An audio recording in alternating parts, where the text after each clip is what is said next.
ഇപ്പോൾ 1 kilo beef വറുത്തെടുക്കാൻ വേണ്ടിയിട്ടാണ്. അപ്പോൾ അതിലേക്കുള്ള കൂട്ട് തയ്യാറാക്കാനായിട്ട് 4 പച്ചമുളക്, ഒരു കഷ്ണം ഇഞ്ചി, വെളുത്തുള്ളി ഒരു 5 8 ഒരു 10 ചുമന്നുള്ളി, വേപ്പില, ഒരു തക്കാളി, ഇതൊക്കെ കൂടി നമ്മൾ അടിച്ചെടുക്കുകയാണ്. അടിച്ചെടുക്കാന്ന് വെച്ചാൽ ഒന്ന് കറക്കിയെടുത്താൽ മതി, വലിയ ഇതാവണമെന്നില്ല. അപ്പോൾ അതിലത്തെ ഒരു 2 ടേബിൾ സ്പൂണാണ് ഞാനിപ്പോൾ ഇനി ഇറച്ചിയിൽ ചേർക്കാൻ പോകുന്നത്. അപ്പോൾ അതിന് ആദ്യം നമുക്ക് പൊടികളിടാം. അപ്പോൾ 1.5 ടേബിൾ സ്പൂണ് മുളക് പൊടി ഇട്ടിട്ടുണ്ട്,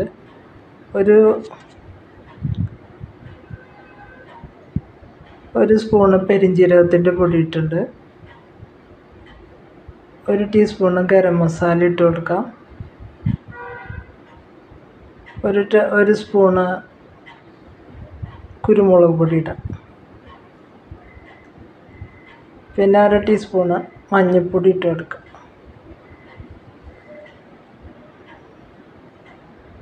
പിന്നെ നമ്മൾ ഇട്ട് കൊടുക്കാൻ പോണത് നമ്മൾ അരച്ച് വെച്ച ആ കൂട്ടുണ്ടല്ലോ, അതിൽ നിന്ന് ഒരു 2 ടേബിൾ സ്പൂൺ നമുക്ക് ഇട്ട് കൊടുക്കാം.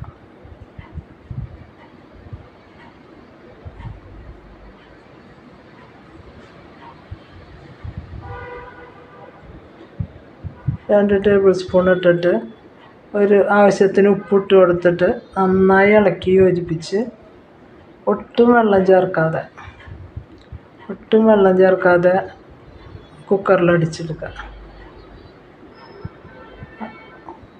അങ്ങനെ വെന്ത് വന്നപ്പോൾ ഇത് നന്നായി അത്യാവശ്യം വെള്ളം ഉണ്ട് കേട്ടോ അതിൽ. നമ്മളത് വറ്റിച്ചെടുക്കുകയാണ്. അപ്പോൾ ചട്ടി വെച്ച് ആദ്യം തന്നെ ഞാനൊരു അരമുറി നാളികേരം ചെറിയ പീസായിട്ട് അത് വറുത്തെടുക്കുകയാണ്. അപ്പോൾ നമ്മളെപ്പോഴും ബീഫ് വറുക്കുമ്പോൾ അതിൻ്റെ കൂടെ നമുക്കിങ്ങനെ കടിക്കാൻ ഇഷ്ടമാണല്ലോ. അപ്പോൾ അത് ഞാൻ മാറ്റിയിട്ടുണ്ട്. അതിലേക്ക് ഞാനൊരു സബോള ഇട്ടെടുത്തു.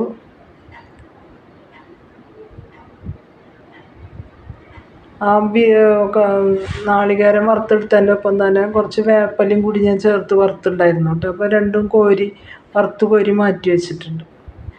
ഇപ്പോൾ ഒരു സബോള ഇട്ട് കൊടുത്തിട്ടുണ്ട്, അത് വഴന്ന് വരട്ടെ. അപ്പം ഇങ്ങനെ ബീഫ്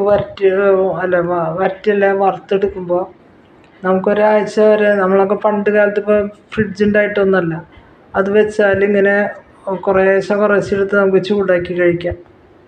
അപ്പോൾ ഫ്രിഡ്ജൊക്കെ ഉള്ള കാരണം ഇപ്പോൾ അങ്ങനെ പേടിക്കാനില്ല.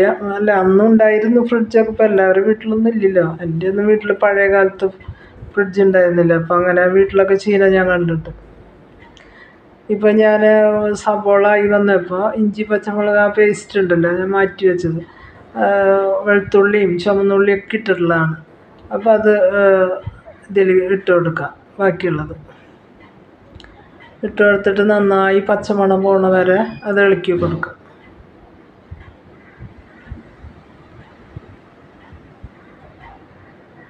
ഇളക്കി കൊടുത്ത് ആയി വരുമ്പോൾ നമുക്ക് പിന്നെ അതിലേക്ക് പൊടികൾ ഇട്ട് കൊടുക്കാം. അപ്പോൾ വീണ്ടും ഞാൻ അതിലേക്ക് 1 സ്പൂണ് മുളക് പൊടി, കാശ്മീരി മുളക് പൊടി ഇടണം കേട്ടോ.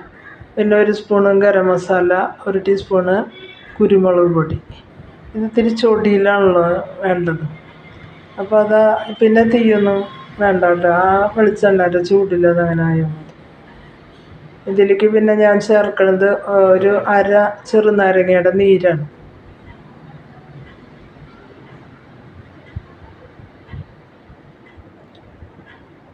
നീരും കൂടി ഒഴിച്ചിട്ട് നമ്മൾ ഇതിൻ്റെ കൂടെ ഒരു സ്പൂണ് വെളിച്ചെണ്ണയും കൂടി ഞാൻ ചേർത്തിട്ടുണ്ട് കേട്ടോ.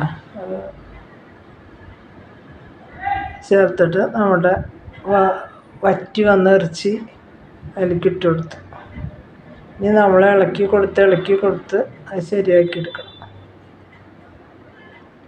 ഇടയ്ക്ക് ഇളക്കി കൊടുക്കുക, അടി പിടിക്കാതെ ഇളക്കി കൊടുത്ത് അത് പറ്റിച്ച് നല്ല വറവ് പോലെയാക്കി എടുക്കണം.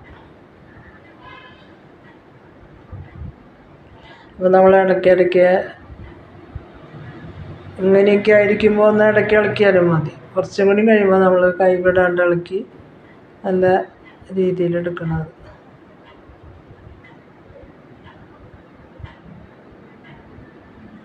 അപ്പോൾ ഇങ്ങനെ ഒരു കറി ഉണ്ടെങ്കിൽ ഉണ്ടല്ലോ, നമുക്ക് വേറെ എന്തെങ്കിലും ഒരു കറി മതിയില്ല. ചാറ് കറി ഇതും കൂടി ഉണ്ടെങ്കിൽ ഊണ് കഴിക്കാൻ പേശല്ലേ.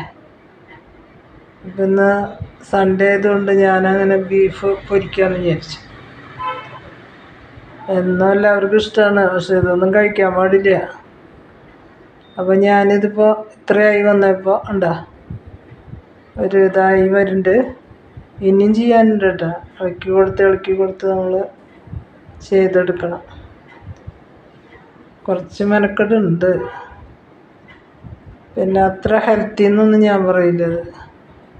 ഇപ്പോൾ ഒരു ഇതായി വന്നപ്പോൾ ഞാൻ എനിക്ക് ഒരു ടേബിൾ സ്പൂൺ നെയ്യ് ഒഴിച്ചിട്ട്, അത് ഇതിൻ്റെ ഒരു പ്രത്യേക ഘടകമാണ്.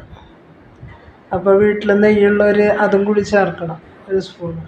അപ്പോൾ നല്ല മൊരിവായി വന്നിട്ടുണ്ട്. അപ്പോൾ നമ്മൾ മാറ്റി വെച്ച വറുത്ത് കോരി വെച്ച നാളികേരവും വേപ്പിലയൊക്കെ ഉണ്ടല്ലോ, അതൊക്കെ ഇട്ട് കൊടുത്തിട്ട് നന്നായി ഇളക്കി യോജിപ്പിക്കുക.